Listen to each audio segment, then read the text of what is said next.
Hey everybody, it's me, Tuniscia O, and welcome to Tea with Tuniscia O. I wanted to come in here and talk to a couple of you people. I've seen the memes, and some of these memes are really funny about us parents who are homeschooling and all of the jokes that are going on, and we're confused. But in all seriousness, something dropped in my heart today. And the reality is, some of us are really struggling, and we're not struggling because we want to struggle. But some of us are struggling with our weaknesses as a student. Trying to teach our children different things, whether it's math or science, it is triggering so much inside of us about where we failed. It's triggering those thoughts of when our parents told us that we were failures. It's triggering those thoughts of people telling us that we weren't good enough. And it's really bringing out the insecurity in us. And what's happening is, instead of us really owning that, we're lashing out at our kids because we're pissed off. Like, why the hell don't you know how to do this? Because the fact that you don't know how to do this is exposing me to the fact that I don't know how to do this either. And then we can't help our kids because we don't know how to do it. We're mad that they don't know how to do it. And we don't want to call anybody to say we don't know how to do second grade math. So we make a joke of it.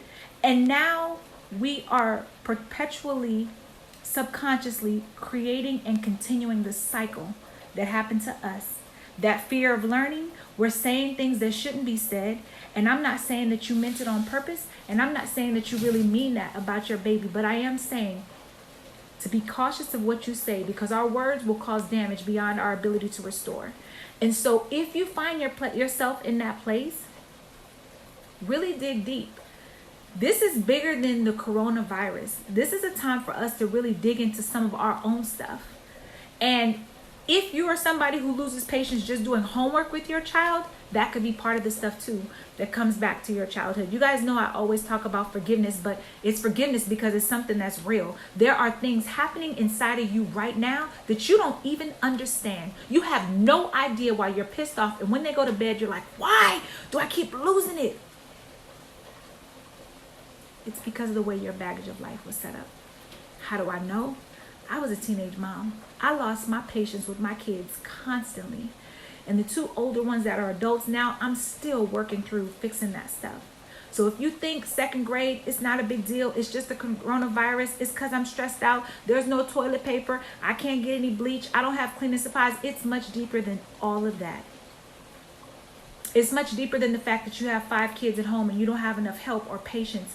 It's also going directly and tying directly to the way you were taught and trained as a child. So right now, I'm asking you parents, and I'm sending so much love to all of you guys, like from the core of my soul, I'm sending love to you because I know what it's like to feel frustrated and feel like we can't give our kids what we need to give them and not even know how to give it to them.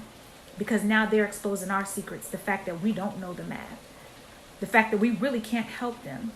So the same way that we see people offering food and toilet tissue, I'm saying reach out and ask people for help. If you need help with tutoring, you don't know that math problem, I know people say Google it, but heck, if you don't know it, I don't even know where to start with the Google, right? In all seriousness. So reach out to me. Reach out to me. If you need to DM me, I have plenty of friends that are teachers that can help you. If I know something, I'm glad to support you, but let's support each other because we don't want to traumatize our children in the midst of this coronavirus. And that's what you're doing. Think about the times when you were a child and the things that happened that traumatized you. They were usually not even the things that your parents think traumatized you. It was the subtle things. Let's not tear down our children. Let's build them up in this time. I love you guys. Be patient with yourself. Embrace your weaknesses. If that's math, if that's science, if it's spelling, if it's writing, embrace your weaknesses so that we can all support each other. But don't blame your weaknesses on your children. From my family to yours, I love you guys. We're in this together. Ciao.